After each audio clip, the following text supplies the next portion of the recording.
안녕하세요. 반갑습니다. 한반도 평화경제회의 상임의장 김진양입니다. 김진양의 행복한 평화, 너무 쉬운 통일 이야기. 오늘 세 번째 시간인데요.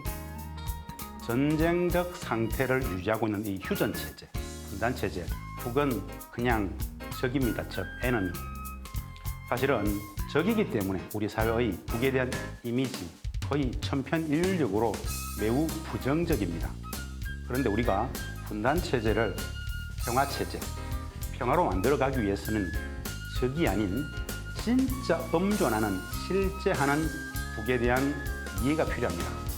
이번 시간에 우리 사회의 북에 대한 여러 형상, 이미지들과 함께 실제하는, 엄조하는 북한에 대한 제대로 된 이해를 돕기 위해서 말씀을 좀 드리려고 합니다. 제가 먼저 보여드리고 싶은 게 이 화면입니다. 여러분, 북한에 대한 이해, 북측에 대한 이해, 북조선에 대한 이해, 그리고 조선에 대한 이해. 똑같은 말들인데 표현이 좀 다릅니다. 저는 북한학자입니다. 정확성, 공정성, 객관성, 과학성을 담보해야 됩니다. 명칭 하나에도 여러 이데올로기가 내포되어 있습니다. 우리 사회의 보편적인 담론인 이 북한, 북측은 공식적으로 조선민주주의 인민공화국이죠. 지난 시간에 제가 통일을 이야기하면서 민족 공동체 통일 방안, 남과 북이 상호 엄격히 존중하는 마음으로부터 평화가 시작된다는 말씀을 드렸었습니다. 그렇다면 우리가 일상적으로 쓰는 북한에 대한 이해, 이것을 가장 정확하게 표현하려면 사실은 북측에 대한 이해라고 표현하는 것이 좀 옳을 것 같습니다. 왜냐하면 어떠세요? 북측 사람들이 우리 남측을 이르기를 남조선이라고 이야기를 하면 어떤 기분이 드십니까? 조금 불편하죠. 마찬가지입니다. 우리가 북한이라 그러면 북측 분들은 조금 불편하게 생각합니다. 그래서 2000년 6.15 공동선언이 끝나고 2000년 9월에 남측의 여러 많은 언론사, 사장단이 북측을 방문했을 때 당시에 우리 PD연합회, 기자협회가 주도해서 남과 북을 공히 남측, 북측, 남측으로 칭하자라고 우리 스스로가 결의한 바가 있습니다. 그래서 제가 오늘 이 시간 우리 사회의 상투적인 약속된 언어인 북한을 이야기합니다만은 북측이라는 표현들을 계속 쓰면서 이야기를 좀 해보려고 합니다. 자, 보편적인 우리 사회의 북한 사회, 북에 대한 이미지 어떤 것일까요? 한번 보겠습니다. 서울 지역에 계시는 여러 학교 선생님들에게 북한은 어떤 이미지인 것 같아요. 북한은 어떤 것 같아요? 라는 한 단어의 형용사로 표현해 보라 그랬습니다. 이렇게 다들 표현을 했습니다. 폐쇄적인 북한, 딴 세상인 북한, 떼쓰는 북한, 불쌍한 북한, 불안한, 곧 붕괴되는, 힘이 드는, 알 수 없는, 사악한, 무서운, 과 같은 형용사들로서 북한을 설명했습니다. 바로 전쟁 상황이 규정한 정치 군사적 에너미, 에너미라는 그 이미지가 투영되어 있는 단어들입니다. 한번 보겠습니다. 북이 적이기 때문에 분단은 정치 군사적으로 전쟁이 안 끝난 휴전협정 체제이기 때문에 남과 북은 적대 관계, 전쟁 상태이기 때문에 북에 대한 적대적 이미지들이 일반화되어 있는 겁니다. 직접 만나서 대화해보면 어떨 것 같습니까? 직접 같이 생활해보면 어떨 것 같습니까? 우리들이 관념 속에 있었던 북한, 관념 속에 늘 70수년간 전쟁적 상태의 적대적 북에 대한 이미지들, 관념 속에 머물고 있죠. 직접 만나서 대화해보고, 이야기를 나눠보고, 생활해보고, 함께 지내다 보면 어떤 이미지들로 바뀌어 갈까요? 그 이야기입니다. 자, 우리에게 북이란 말입니다.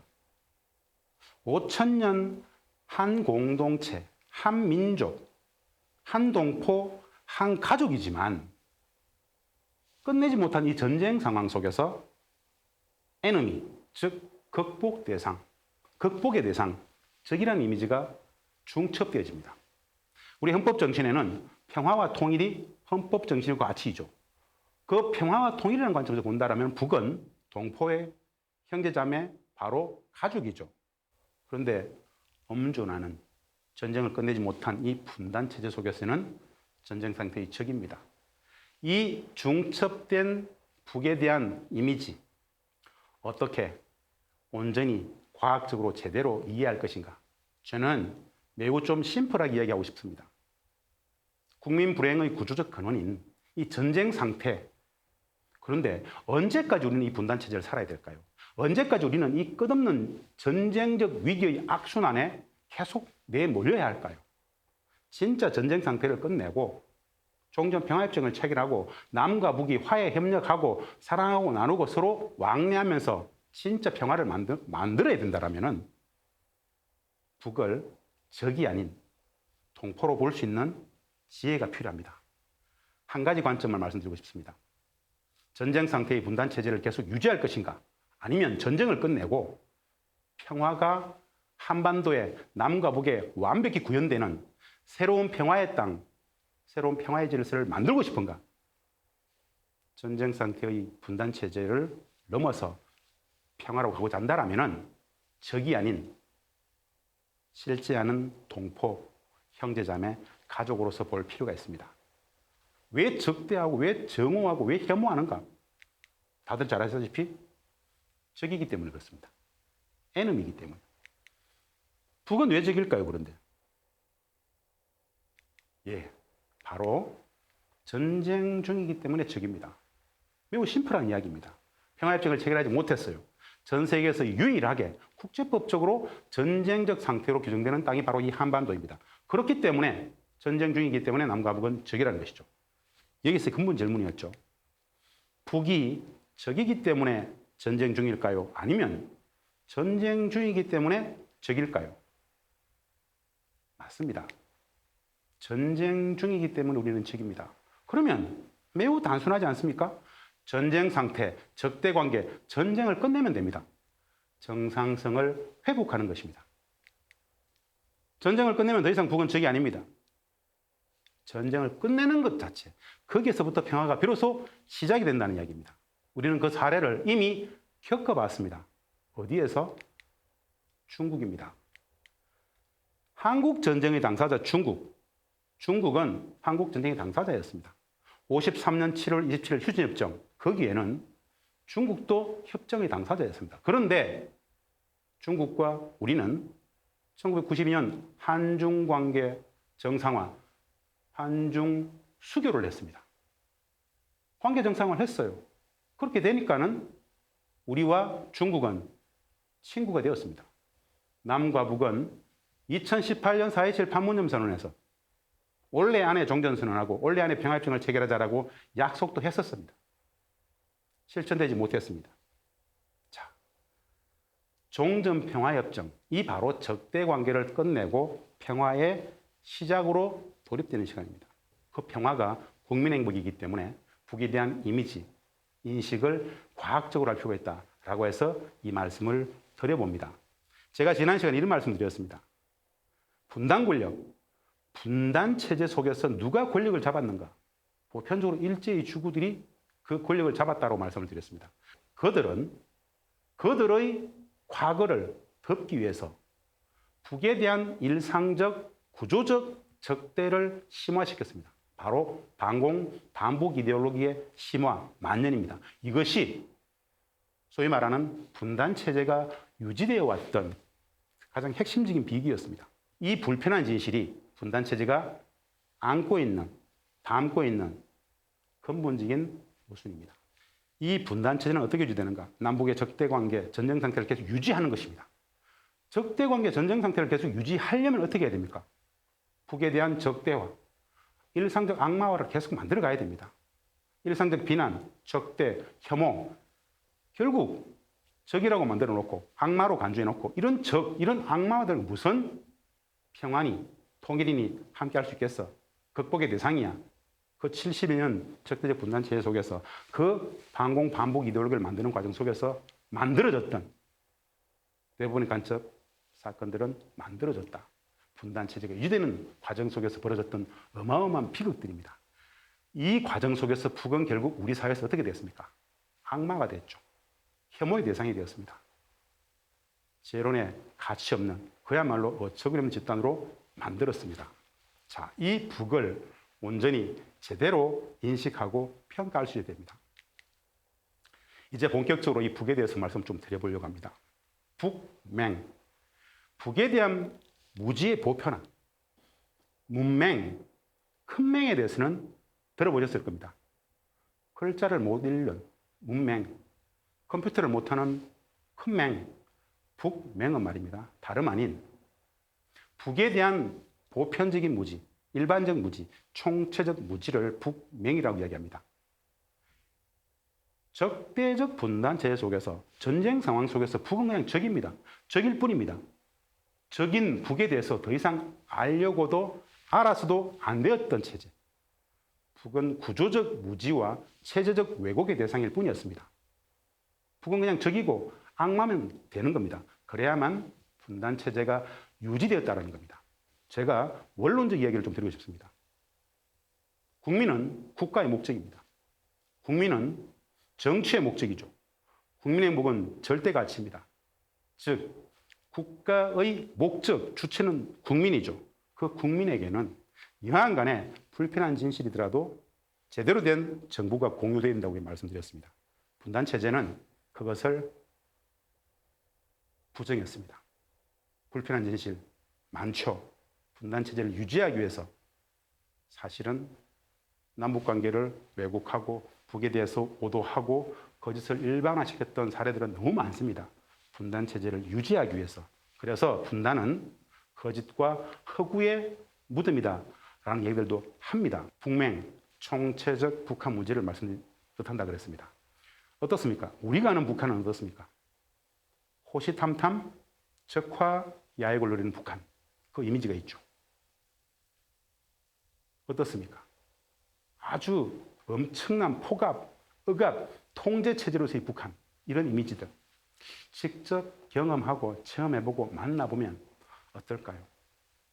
무엇을 모르는가 북에 대해서 한번 진지하게 반문해 보실 필요가 있습니다. 사회주의 정치 제도가 어떤 것인지 혹 이해하고 계십니까? 사회주의 경제 제도가 어떻게 작동되는지 혹시 들어본 적 있습니까? 공동체 사회, 고도의 집단주의 체제라고 그러는데 그 집단주의는 어떻게 작동되는지 혹시 들어본 적 있습니까? 가장 편하게 북측 사람들의 생활 윤리, 가치 규범, 사고방식에 대해서 들어본 적 있습니까? 없습니다.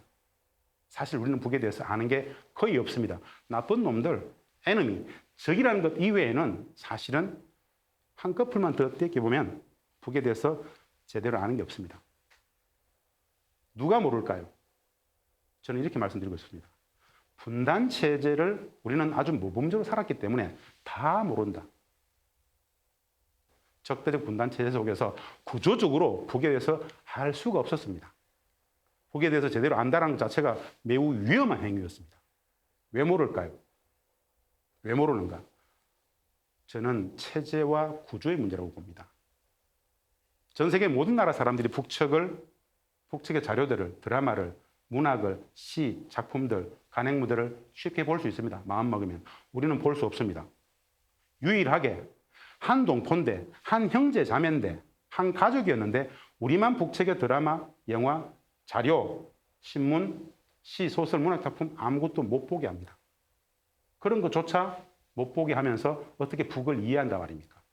그리고 가장 큰 이유는 전쟁 상태 속에서 북에 대한 적이면 되는데 적을 넘어서는, 적이라는 이미지를 넘어서는 어떠한 북에 대한 이미지도 용납하지 않습니다.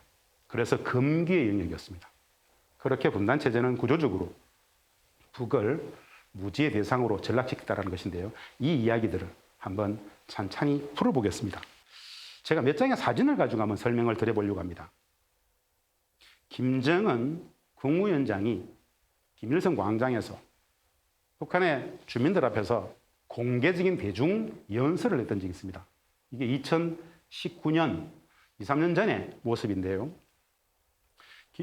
김정은 국무위원장이 대중연설을 하는 과정 속에서 한 3군데 지점에서 살짝 감정이 복받쳐서 울먹이려고 했습니다.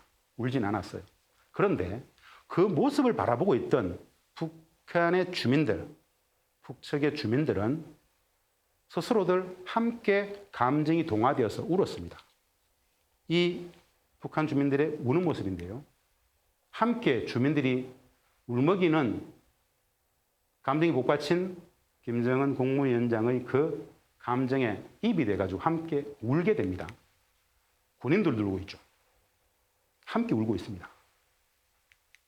이 군인들도, 여군들도 함께 울고 있어요. 이 방송이 녹화가 되어가지고 그 다음날 북한의 주민들이 함께 다 봤습니다. 모든 북한 주민들이 함께 다 울었다고 합니다. 우리는 이 체제, 이 북한 주민들, 이들의 이 감정이입이 되어서 눈물을 함께 흘리는 이 모습에 대해서 이해할 수 있을까요? 거의 이해하지 못합니다. 북을 너무 모르기 때문에 그렇습니다. 저들은 완벽히 세뇌되어 가지고 저런 거야, 쏟고 있어, 이런 생각들만 하게 됩니다. 역으로 저 북한 주민들은 완벽히 세뇌되어서 저러는 거야 라고 우리 스스로가 세뇌되진 않았을까요? 이런 생각 자체를 해본 적이 없습니다. 우리에게 북한은 관념 속에 있습니다. 한 번도 마주해서 직접 진지하게 대화를 해본 경험들이 국민들은 대부분 없습니다. 언론이 갖다 준 이야기들 대부분 그런 것밖에 없습니다. 그 모두 뭡니까? 적대적 분단체제, 전쟁 상황 속에서 북은 적이어야만 하는 이미지를 계속 주입받았던 그 이미지가 그대로 확대 재생산 악순환되는 겁니다. 저는 이렇게 말씀드리고 싶습니다. 이 북한 주민들의 눈물은 사실은 간단치 않습니다. 북한 학자로서, 북측에서 오랫동안 장기 체류했던 북한 학자로서 이들의 눈물이 이해가 된다라고 말씀드리는 것보다는 진짜 간단치 않은 눈물이다. 이 체제가 그렇게 호락호락하지 않다. 이 말씀은 꼭 드려야 되겠다는 생각이 들었습니다.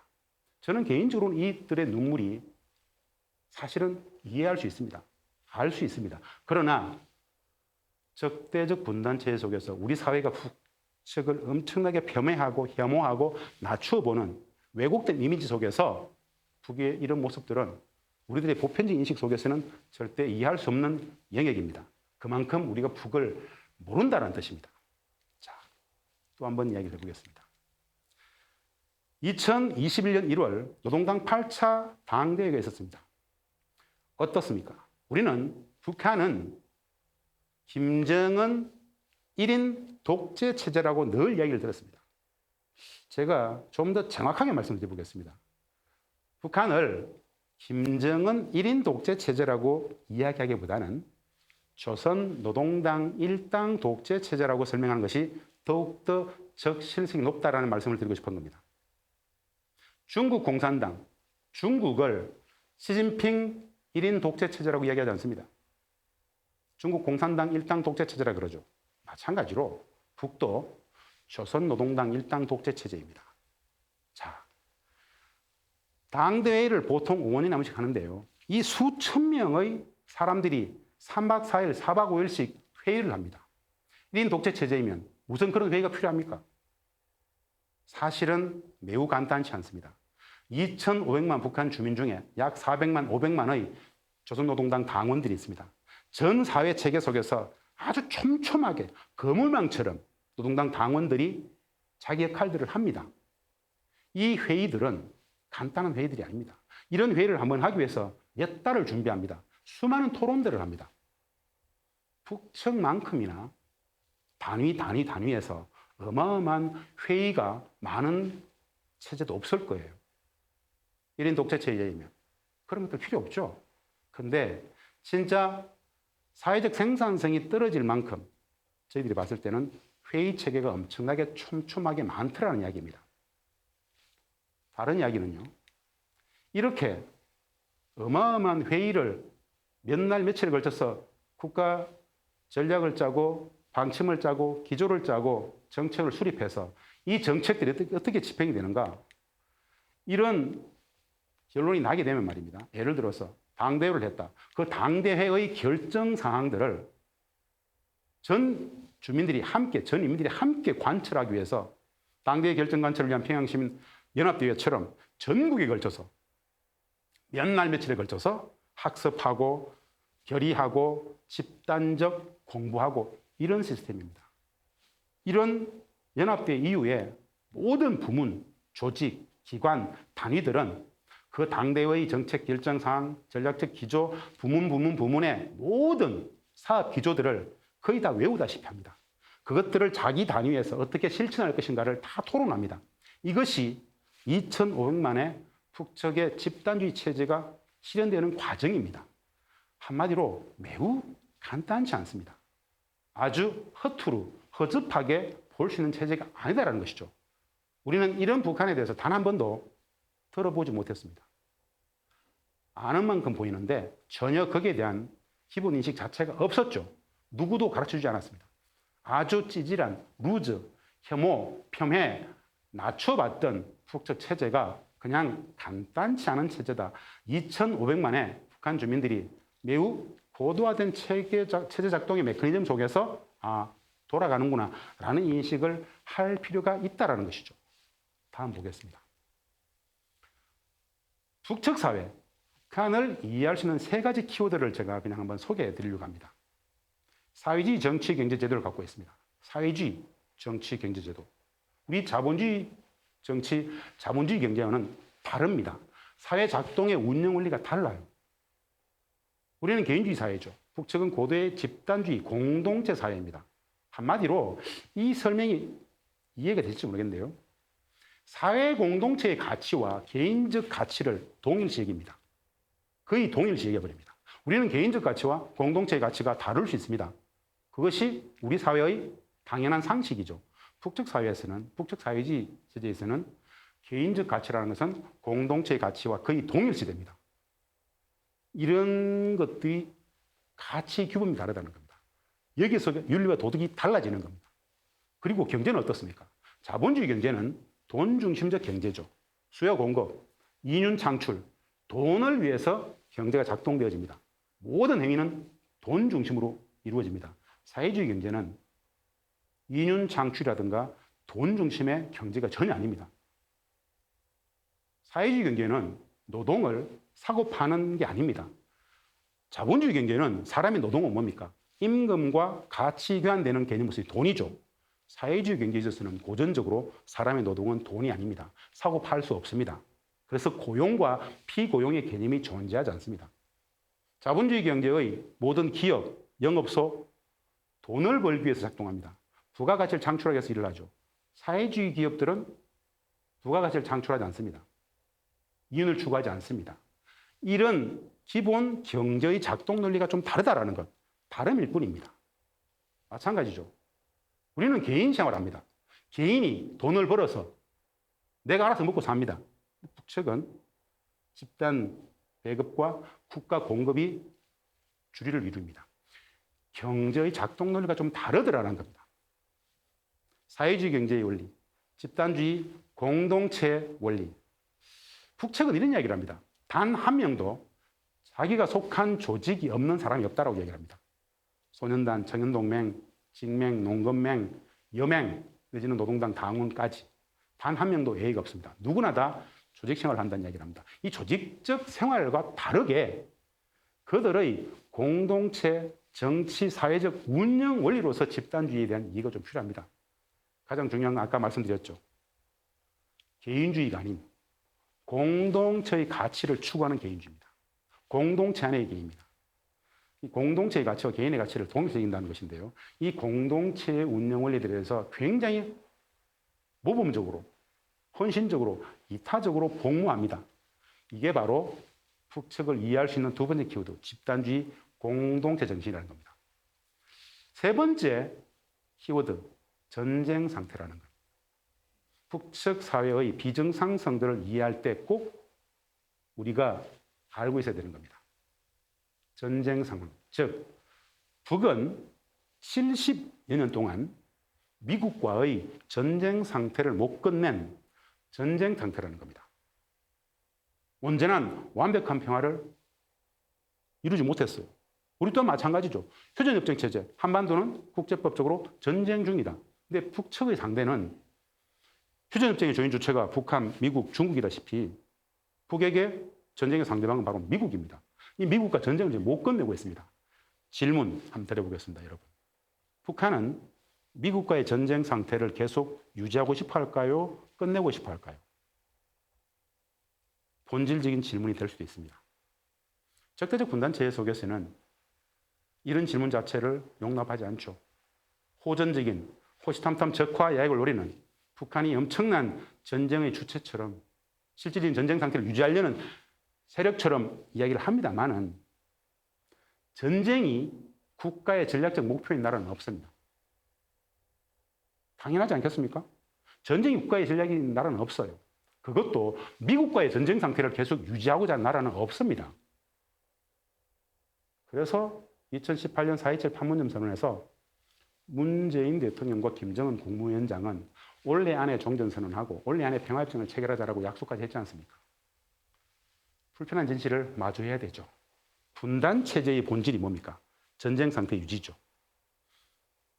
북한과 미국 누가 전쟁 상태를 계속 유지하고 싶어 할까요?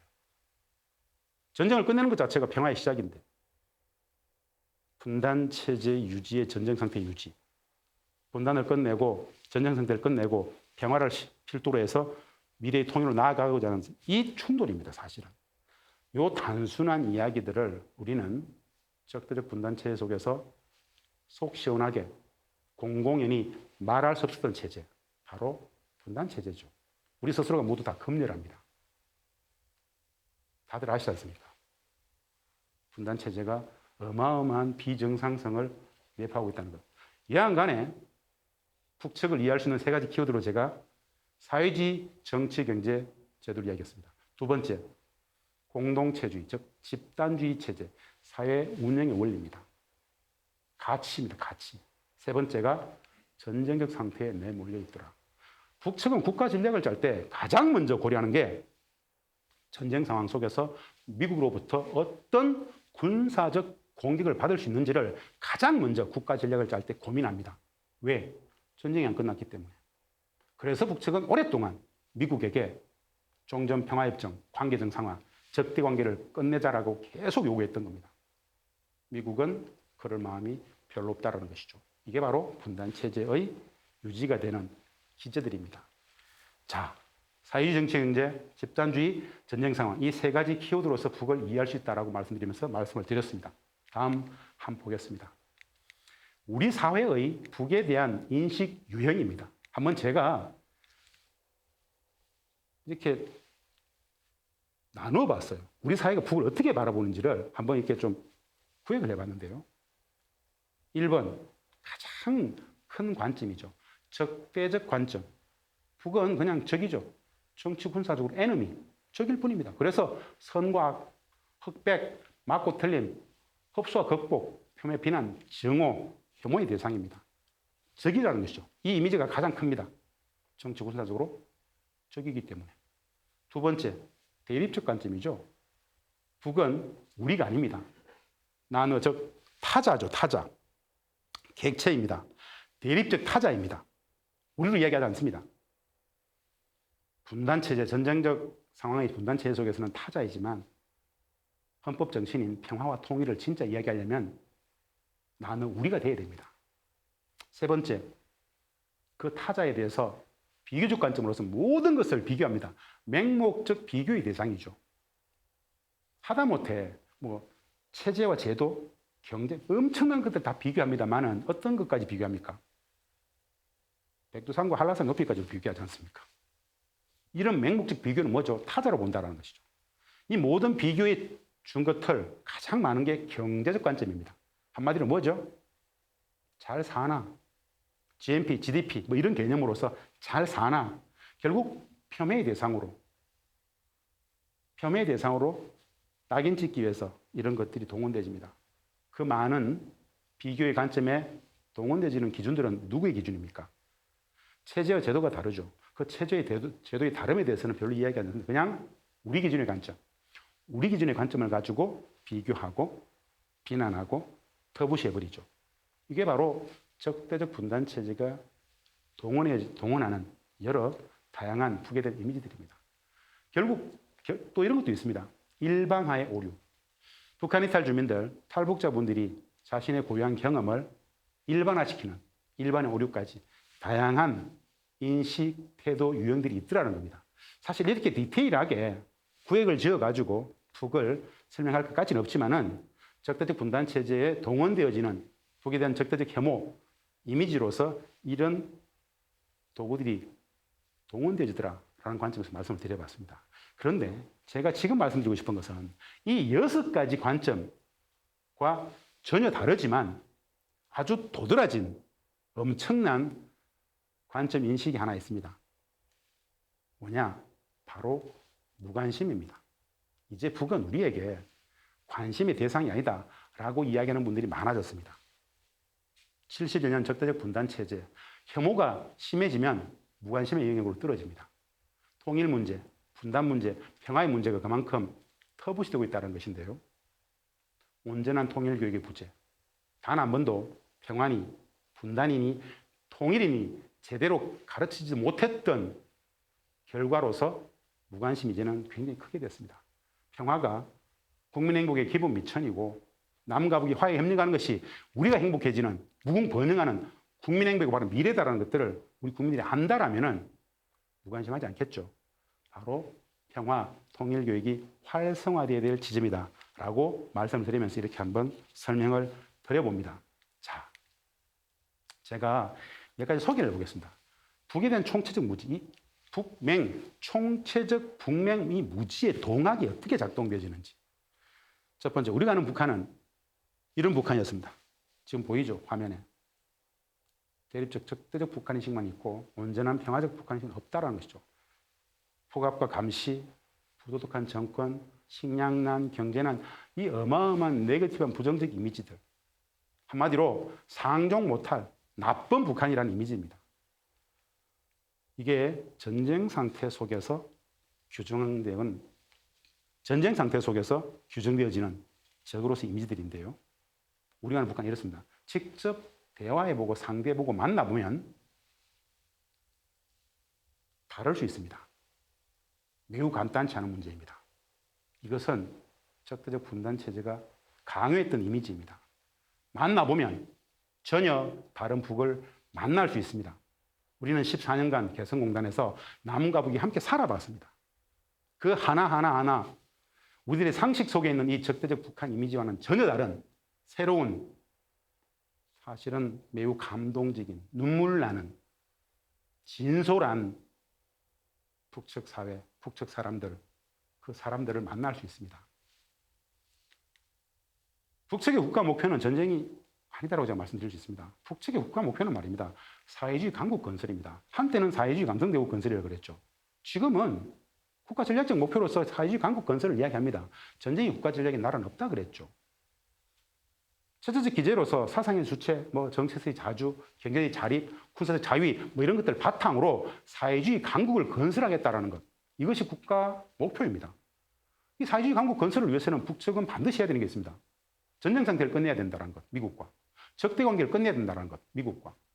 결국 평화체제 수립하고 국가의 번영으로 나아가기 위해서는 정상적인 국가체제를 만들어야 되죠. 정상적인 국가체제를 부정하는 한 가지 가장 악조건이 바로 전쟁 상태라는 거 아니겠습니까? 그걸 끝내고 싶어 한다는 것이죠. 이런 이해들이 실제로 필요합니다. 그래서 한번 소개를 해봤고요. 무엇을 모르는가? 우리 사회가 총체적 북한 문제와 관련해서 무엇을 모르는가? 제가 이 강좌를 시리즈로 했습니다. 사실은 우리는 분단에 대해서 알았습니까? 잘 모르죠. 분단의 기원, 분단의 본질적 성격, 그리고 이 분단이 어떤 국가의 총체적 저발전을 강요하는지, 어떻게 국민 불행의 구조적 근원인지 몰랐잖아요, 사실은. 분단 체제는 통일 교육을 하지 않았다는 것. 두 번째, 통일에 대해서도 우리는 몰랐습니다. 민족 공동체 통일 방안, 수십 년 평화의 과정, 실질적인 목전 현실로서 평화가 통일이라는 사실, 남과 북은 이미 2000년 6.15 공동선언에서 통일 방안, 통일의 과정, 절차, 방법에 대해서 큰 틀에서 합의를 했다. 평화의 오랜 과정이더라. 화해협력의 수십 년 과정을 거쳐서 남북연합까지는 가도록 합의가 돼 있더라. 이런 과정 자체를 우리는 전혀 모르고 있더라. 라고 말씀을 드렸습니다. 마찬가지죠. 북한에 대한 무지, 오해가 오히려 엄청나게 많습니다. 정치, 권력구조, 노동당, 사회작당 운영의 메커니즘, 내지는 사회주의 경제, 사상, 기술, 문화 뭐 이런 것들, 북측의 교육, 학교 생활, 북측의 조직 생활, 북측의 군대, 직장, 가정 생활, 그게 다 집단주의가 관통된다는데 그런 것들에 대해서 우리는 한 번도 듣도 보도 못했습니다. 북측 동포들의 윤리, 도덕, 가치규범, 생활양식, 진선미의 기준, 역사인식 이런 것들을 간접적으로라도 우리가 알아야 북측도 우리하고 별로 다르지 않네. 이런 말씀을 드려보고 싶습니다. 우리가 이렇게 지극히 평화와 통일을 원하는 만큼 북측 동포들도 지극히 평화와 통일을 진짜 제대로 수십 년간 온전히 원했다면, 그것을 우리 국민들이 진짜 알게 된다면 무엇이 문제일까요? 왜 우리는 이렇게 적대하고 전쟁의 위기에 악순환에 빠져야 될까요?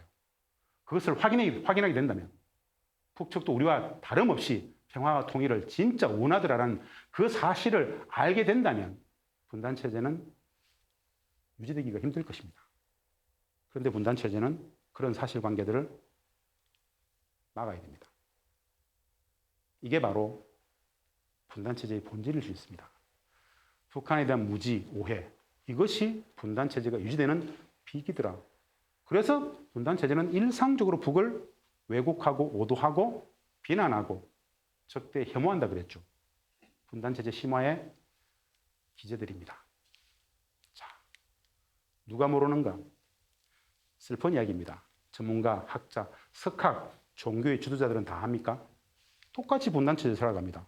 똑같이 분단체제를 모범대로 살았을 뿐입니다. 분단체제는 그런 것들을 용납하지 않았습니다. 똑같이 모릅니다. 정부, 시민사회, 진보와 보수를 막론하고 똑같이 모릅니다. 알 수가 없습니다. 이 영역은 구조적으로, 체제적으로 알 수가 없었습니다. 그만큼 호락호락하지 않았던 체제가 바로 분단체제입니다. 북에 대해서 조금 안다는 분들, 사실은 잘 모르죠. 수준의 차이일 뿐 전반적 무지의 일반화. 그것이 바로 70수년 분단체제가 만든 결과물입니다. 이런 이야기들을 합니다. 진짜 똑똑한 대한민국 국민들이, 아주 똑똑한 남측 사람들이 북한에 대해서만은 북한 이야기만 나오면 하나같이 모두 바보가 되더라. 왜 그럴까요? 우리는 적대적 분단체제, 이 전쟁 상태의 적대적 분단체제를 매우 규범적으로, 모범적으로 살아왔기 때문에 그 상식적, 적대적 대북, 반공, 반북의 이데올로기를 잘 받았기 때문에 이런 겁니다. 북한 이탈 주민들이 자주 하는 이야기입니다. 진짜 똑똑한 사람들인데 왜 북한 이야기만 나오면 이렇게 하나같이 다들 바보, 멍충이들이 되는지 모르겠다라고 얘기를 합니다.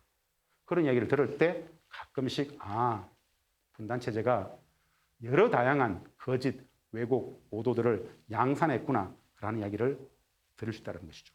자, 다음. 우리 모두 북맹이다. 이거 관련해서는 한 가지 제가 우스갯소리처럼 예를 하나 드리겠습니다. 분단체제 속에서 북을 가장 모르고 왜곡하는 두 집단으로서 북한 전문가 탈북자들이다라는 이야기를 한 사람이 있습니다.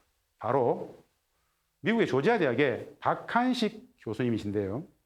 박한식 교수는 연세가 지금 80대 중반인데요. 지미 카터 전 미국 대통령의 북한 방문이라든가 클린턴 미국 대통령의 북한 방문 이런 것들을 계속 추진했던 사람입니다. 대한민국 국적이 아니지만 미국 교포시지만 북한 전문가로서 아주 정평이 나 있는 분이죠. 이 박한식 교수께서 이런 말씀들을 아주 진지하게 하셨어요. 분단체제 속에서 북을 가장 모르고 왜곡하는 두 집단, 북한 전문가 탈북자들이다. 사실 그렇죠. 그 분단체제는 그 북한 전문가들을 분단체제 안에서 가뒀죠. 분단 체제가 확대 재생산 유지될 수 있는 그런 정보들을 가지고 북한 전문가들이 양성이 되었죠.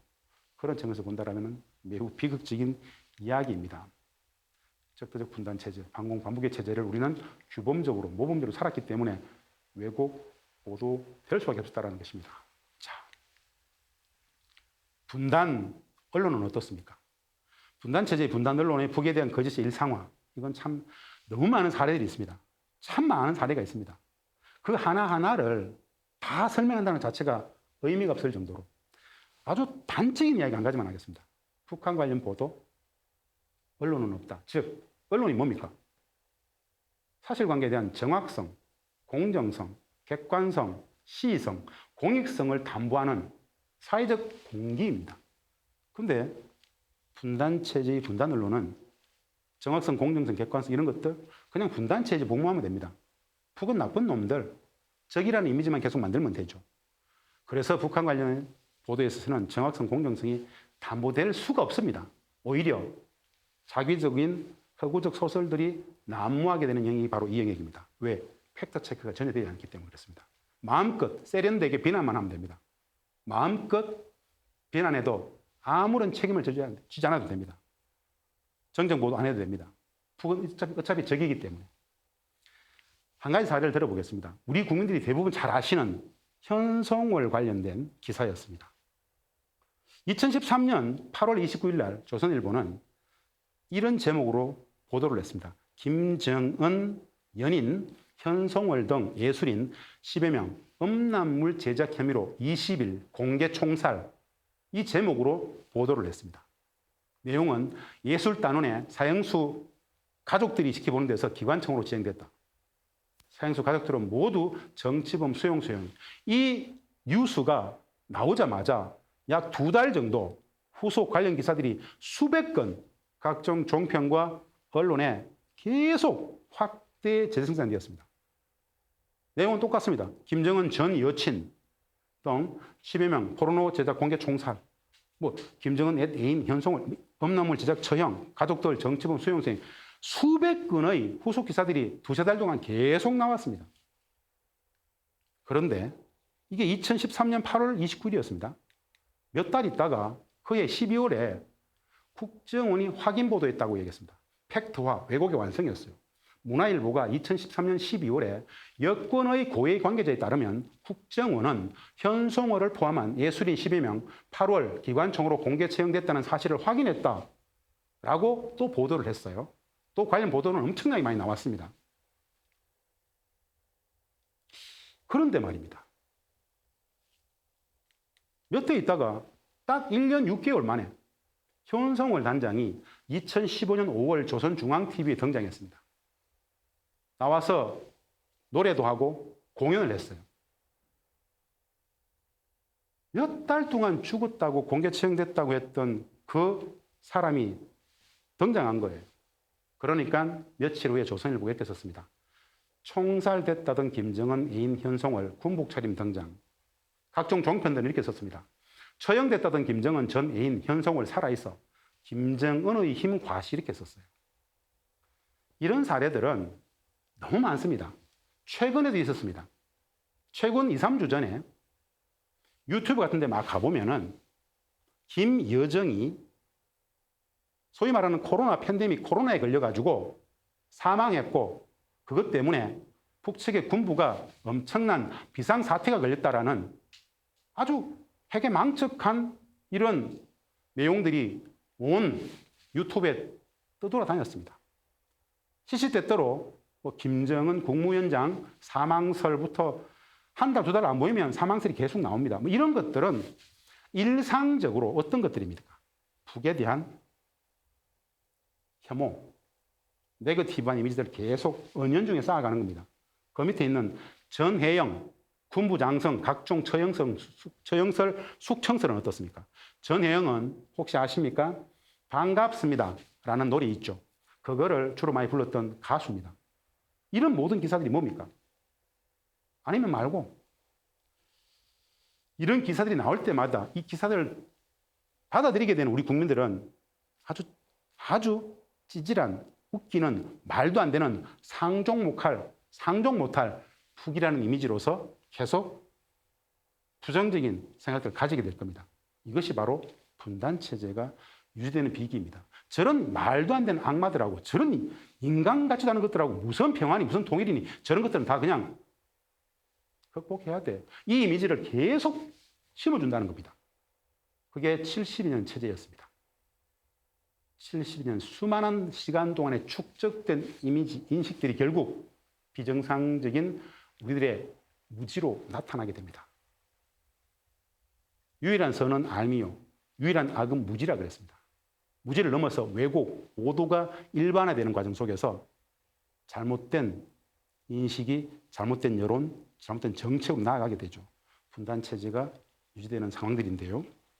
자, 이 많은 것들을 제가 설명드린다는 것 자체가 굉장히 무모합니다. 남과 북의 다름과 차이들입니다. 우리는 이 다름과 차이들을 옳고 그름이니, 맞고 틀림이니, 선과 악이니, 틀렸다라고 얘기하려고 합니다. 그렇지 않죠. 다름일 뿐입니다. 적대적 분단체제적 인식이 아니라 함께 공존, 공영하고 상호 존중해서 평화롭게 나아가야 될 상대방에 대한 인식이라면 우리하고 무엇이 다른지, 무엇이 같은지를 알려고 노력해야 되지 않겠습니까? 그 다름입니다. 자본주의, 사회주의, 경제의 태도, 작동 양식, 근본 차이가 있죠. 사적 소유와 전 인민적 소유의 차이가 있습니다. 우리는 개인적 재산권이 있죠. 즉 사적 소유가 그렇게 없습니다. 노동의 개념이죠. 자본주의는 노동은 임금과 같이 교환되는 개념으로서 사람의 노동은 돈입니다. 북측에서 고전적으로 사람의 노동은 돈이 아닙니다. 사고 팔지 않습니다. 고용과 피고용의 개념이 없습니다. 이런 다름들이 있다는 것이죠. 개인과 공동체, 즉 개인주의와 집단주의. 북측은 전 국가를 사회주의 대가정이라고 합니다. 공동체가 굉장히 고도화되어 있는 건데요. 이건 직접 겪어봐야 됩니다. 조직생활, 누구나 조직생활을 하는 사회와 매우 개인화된 사회에 다름이 있습니다. 오히려 북측 사람들은 만나서 옳은 대화를 하다 보면 개인화되어 있는 상황을 굉장히 불안해합니다. 어떤 조직으로부터 연루되어 있는 것들을 편안하게 생각합니다. 그걸 당연시 여깁니다. 정치의 개념. 우리 사회의 정치에 대한 개념은 다양합니다. 북측 사람들은 딱 이야기합니다. 정치란 뭐인가? 딱 물으면은 정치란 빈익빈 부익부를 없애는 겁니다라고 아주 명료하게 얘기합니다.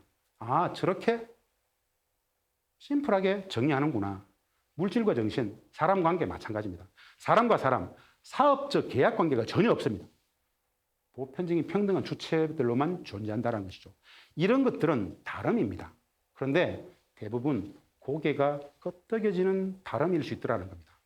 직접 겪어봐야 됩니다. 만나서 대화해봐야 됩니다.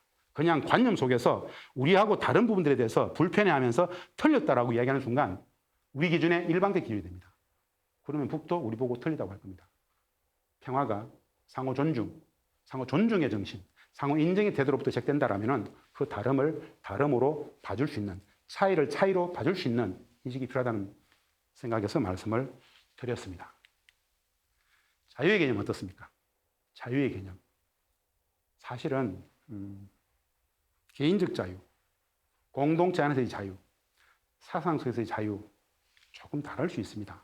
자유라는 개념은 똑같은 천부인권의 자유, 그 천부인권 또한 마찬가지로 개인과 공동체, 그 개인을 감싸는 공동체, 어떤 범주에서 보느냐에 따라서 다를 수 있다는 것이죠.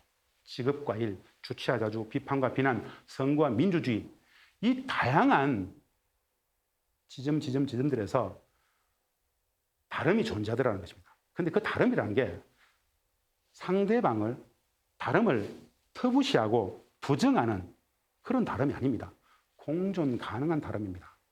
중국 사회주의, 베트남 사회주의, 쿠바 사회주의, 굳이 우리가 부정하지 않아도 됩니다. 그들은 그들 나름의 사회 작동의 운영의 원리가 있습니다. 인정하면 됩니다. 공존 가능하다는 것이죠. 마찬가지죠. 그런 것들이 상호 작용의 관계로서 평화가, 화해가 성립이 된다는 뜻인데요.